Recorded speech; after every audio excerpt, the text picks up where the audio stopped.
Welcome to Monday Motivator. One of the greatest gifts that I ever received from my parents and from educators was and still is the ability to read.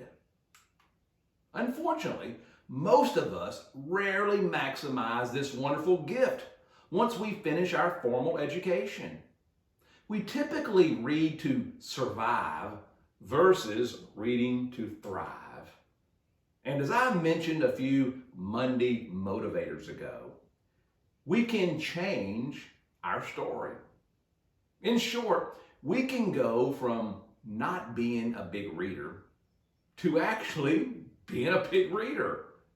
So here's something I would like for you to consider. Something that might stretch you. Start a book club. Now, before you respond, let me demystify the idea. Bottom line, it's not that hard. And you don't even have to be a big reader. With the help of a few friends, I started a book club a few months ago. And I can honestly say our book club has been one of the most enriching things I've been a part of in a very long time. So where do you start? Well, I'm glad you asked. First, let me say, there's no right or wrong way to start a book club. And there's lots of models out there. And I bet once you start investigating, you'll find there are more book clubs out there than you thought. And that many of your friends may even belong to one now, and you never even knew about it. Some book clubs are very formal, while some book clubs are very informal. In fact, one book club that I discovered no longer even reads books. It's turned out to more presentations on particular topics, either by book club members or invited guests. Bottom line, make your book club what you want to make it. Customize your book club to meet your and your members' needs. Now here's how our book club works. We have 12 members, one for each month of the year.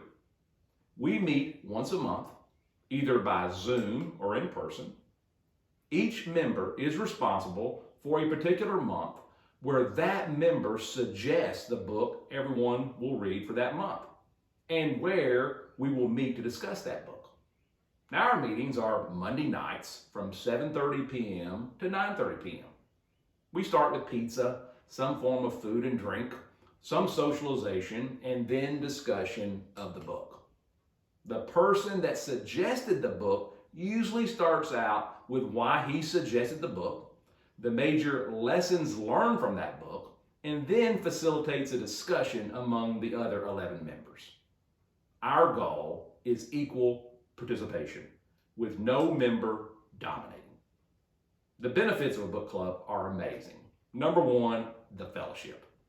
Number two, the structure forces members to read and read something they may not otherwise would have read.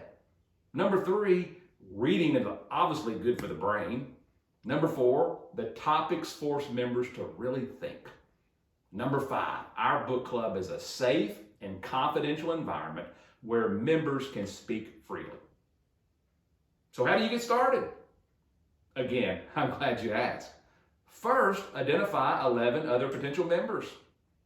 While we strived, and I think we achieved, diversity of thought, background, color, age, we ultimately decided to be an all men's group.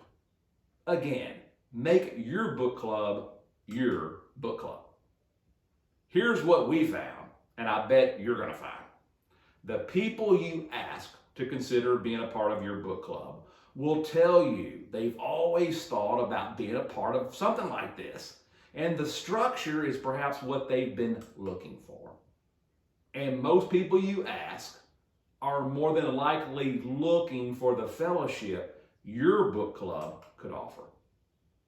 And while our book club is relatively informal, we do have some guidelines. Number one, nothing controversial. Number two, nothing aimed at trying to convince others or sell an idea, a concept, or a thought. Number three, hopefully everyone will read the book in its entirety. But if they don't, they don't. Everyone can still participate in the discussion. So, what are you waiting for?